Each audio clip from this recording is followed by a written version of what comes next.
Hey there, race fans. A little update on 901 as we're locked away during the CV19 outbreak. I wanted to give a quick little update here, share with the community on some of the work we've been doing on the front end to improve our downforce with regard to Aero. First thing I want to do is send a shout out to Gene on our team, plus our good friends at Race Louvers, Al, and of course, AJ Hartman. If you haven't had a chance to check out AJ's videos that he published regarding the wind tunnel testing of this very said car, please do so. We got some really good results. No, if you want to end the video now, I'm not going to share with you our numbers that we got, but let's just say they were really positive and we're looking forward to get this thing tested and back out on the track soon. So, what do we do from a improvement standpoint? A few different things. First thing is we sealed up the back of the hood along there, so you can see what we did. Looks like we got a piece of tape still there. Yeah, okay. So as you can see, that seals the hood against the back, preventing air from going up there. And we added the race louvers to the hood as well here too. I'll show you this real quick. Basically what it looks like after the install. During the wind tunnel testing, we had taped these in. They are now fully riveted in. We had run with a few different varieties during testing, and this is the most aggressive profile that they have. On the recommendation, again, thanks to Al, Race Louvers again, for providing some direction as far as how we get the air to enter the car with minimal losses. Before, we just had a couple diverters, which were just kind of pieces of metal that we had set up here, but big gaps, holes, nothing was sealed.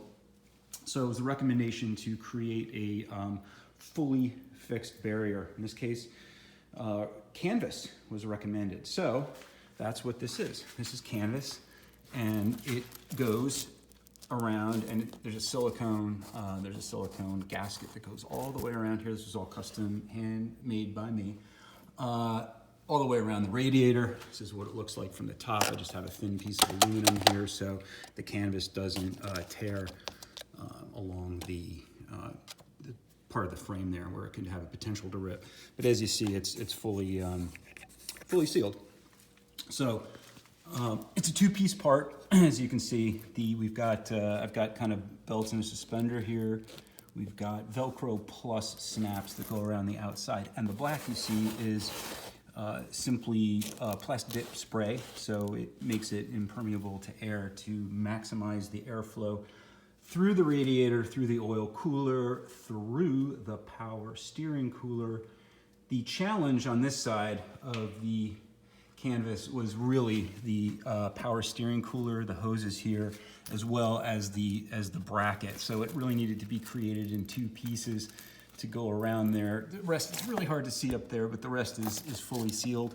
So this was sewn out of double thick canvas tarp that one purchases at Lowe's or Home Depot. The other half of it looks like this. Take a step back, right? So this will get snapped on, and when the front bumper is fitted, let's give you a picture here, it goes around here like this. So it's fully sealed up against the front. It's going to be zip tied toward the front, and as you can see, I added some basic homemade gasket material here. So when it goes through here, and I'm going to go underneath, and I can't see it, but hopefully you can see here. This is the inside of the kidney grill. Same thing here, it's fully sealed. And that is the air intake. And it took a while to test fit all this and get the proportions right, but that's basically it. Maybe I'll spray it on the outside to make it look a little bit better with some black paint. But anyway, it's all plastic dipped on the inside as well too. So airtight seal from front to back. What else did we do? All right.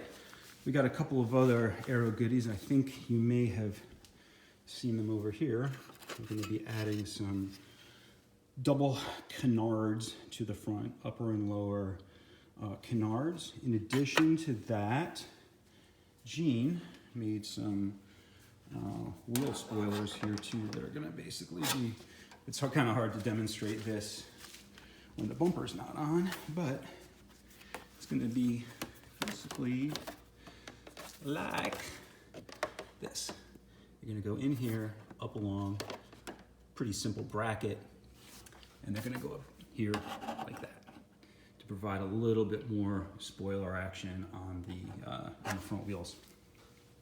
Finally, last thing we did is, well, I'm going to do is share with you this, make a new splitter. So I'm gonna share with you, first of all, the underside of the splitter. As you can see, probably from trailer loading and general agricultural type driving, you got a little bit of scrape. This is the Alumilite style here.